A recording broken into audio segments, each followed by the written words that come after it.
Hello there, and I've done this one, so why not? Sort of an Elm Street film and sort of a Friday the 13th. And people, what the fuck wondering I'm on about? I'm on about Freddy versus Jason. That's right, Freddy versus Jason. Not a bad one. I told us at the time they was planning on making this right through the 80s. Back in 88 they was planning on doing something similar then. But at the time, Paramount had the company of Friday the 13th, as you know, and New Line Cinema at the company of Elm Street. Got a copyright and productions, they couldn't do it. So they sort of did one, sort of like Carrie versus Jason, that being the 7th Friday the 13th. But as this went on and New Line Cinema bought into Friday the 13th, they decided what the fuck. So in 2003, that's when they decided to bring back Freddy vs Jason. Some people say it was the weakest, they say it was shit, they say whatever, but I'm going to offend it. Fuck it, I'll offend it. Because number one, it was done from the bring back Robert England. Of all the Freddys, there's only ever been one Freddy, and that is Robert England. And as you know, he prizes his role. It was like so many years from when he played Freddy, talking what, early 90s, that it felt like he never left the role. In my eyes, it felt like he never left the fucking role. You got him doing the backdown story. It's that part I thought, do you really need that? We already know at this point, you know what I mean? To me, that always took away the mystique. But in this one, I sort of dilute it because, you know, it was so many years since we've seen him as Freddy. And then it's all bits from most of the Elm Street films, you know, from number 1 to all the others. I just wish they did that in the Friday the 13th, you know, there's all bits from the Friday the 13th when it's all Jason's story. But still not a bad one. Starts off with a girl, bare of tits, you know, the usual nice stuff. And she gets killed. And then you got Jason. Now, my only issue with Jason, unlike Jane Hocker, meant to say, the one that played Jason in the later Friday the 13th, this guy's definitely no James Hotter.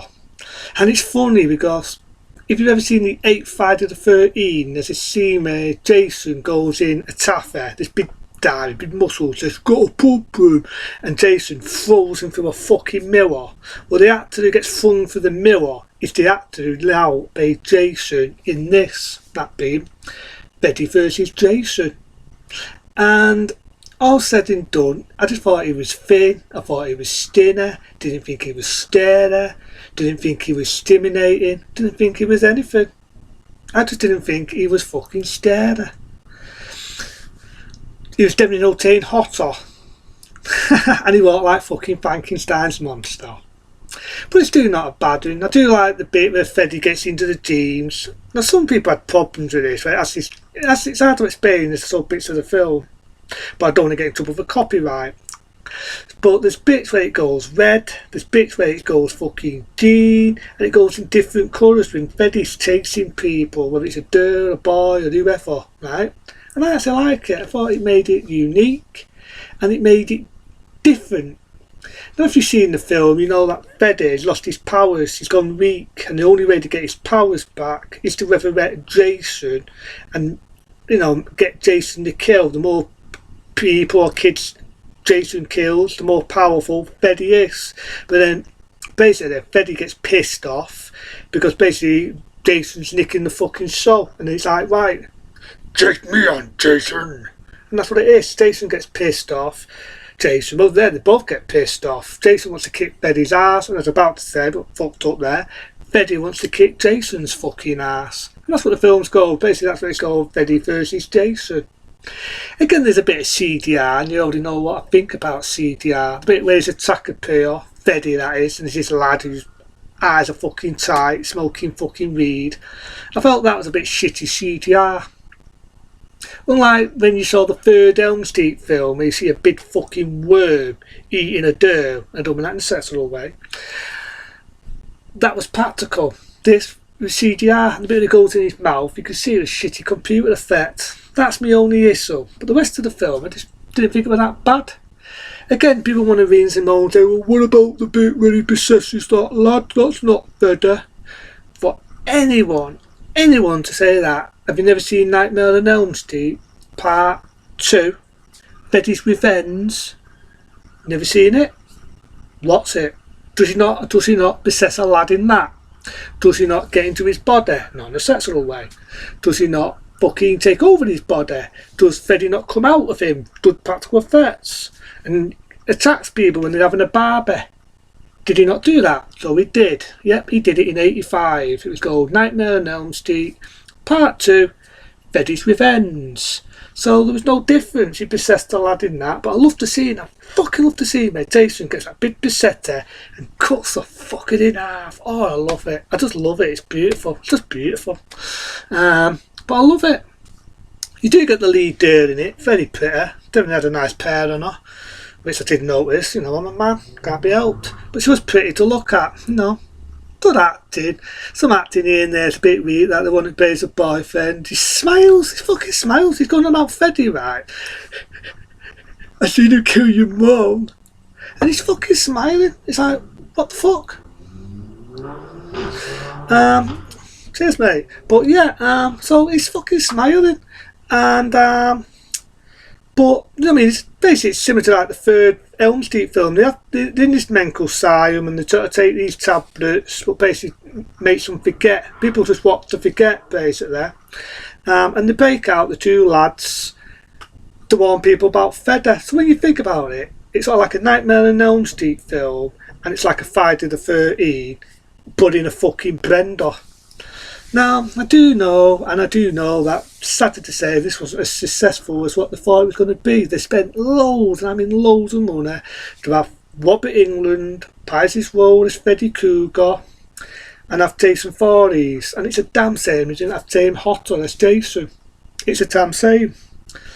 See how it affected me?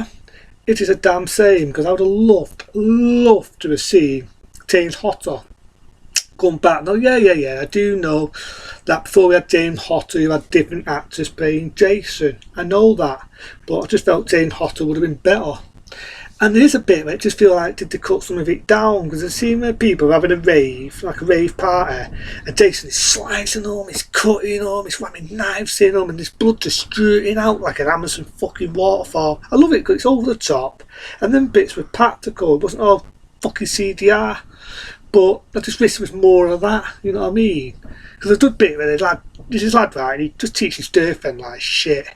He really treats his fucking girlfriend like a piece of fucking dog shit. So what does he fucking do? Gets him and just tosses him in the bed like, he's out of his bed, he gets him and just goes, turns him into a chicken bone. There's a few good death scenes in it here and there. I just wish it had a bit more of that. I mean, the scene where he fights fucking Jason and Freddy comes into the real world. Now again, people might have a problem with that, saying, we didn't come to the real world, it's not real. Alright, here's where I offend it again.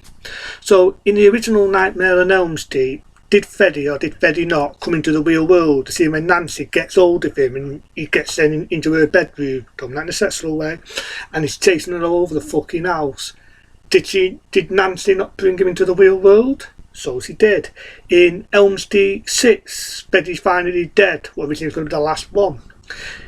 Didn't his long lost daughter not bring him into the real world? So she did. So there's no difference in that. And as you know, Jason cuts Freddy's head off, and it has a sequel bait ending where Jason's holding Freddy's head and he winks at you.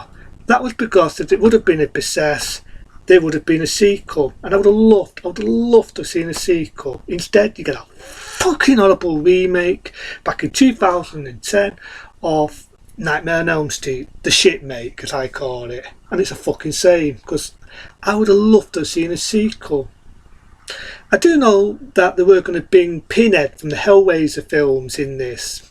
Sadly, it never happened. They did have ideas that if it was going to be a success, they were going to bring Ass from, let's think, the Evil Dead films again, because it weren't a bit possessed, never happened. We had a remake of Friday the 13th. I don't mind the remake actually of that one, don't mind it, but the remake of Elm Street can kiss my fucking ass, and if you want to see why, just go into me rant. But into then, that was Freddy versus Jason. I'll see you later.